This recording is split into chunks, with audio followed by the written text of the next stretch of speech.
Pemerintah Kota Denpasar terus berupaya melakukan penataan wajah kota, salah satunya dengan melakukan pembersihan reklame liar yang tertempel di pohon.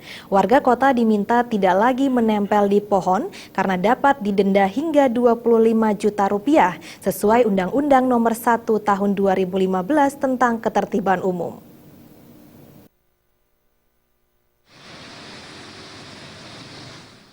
Selain terlihat semrawut, adanya reklame yang menempel di pohon berindang, termasuk di tiang listrik, mengganggu estetika wajah kota. Reklame berupa papan, pamflet atau spanduk yang ditempel di pohon berindang terus ditertibkan dan dibersihkan tim DKP Kota Denpasar, seperti yang terpantau di Jalan Gatot Subroto, Denpasar. Sekretaris DKP Kota Denpasar mengatakan, pihaknya terus berupaya melakukan penataan dan peningkatan wajah kota.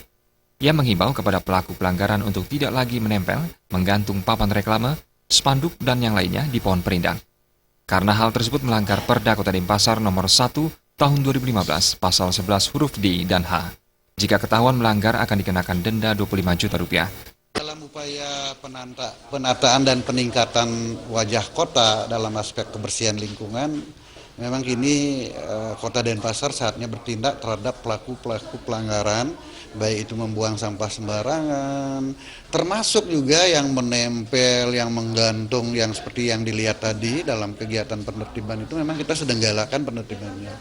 Ya ini secara tegas memang diatur dalam peraturan daerah Kota Denpasar, salah satunya Perda Nomor 1 Tahun 2015 tentang Ketertiban Umum.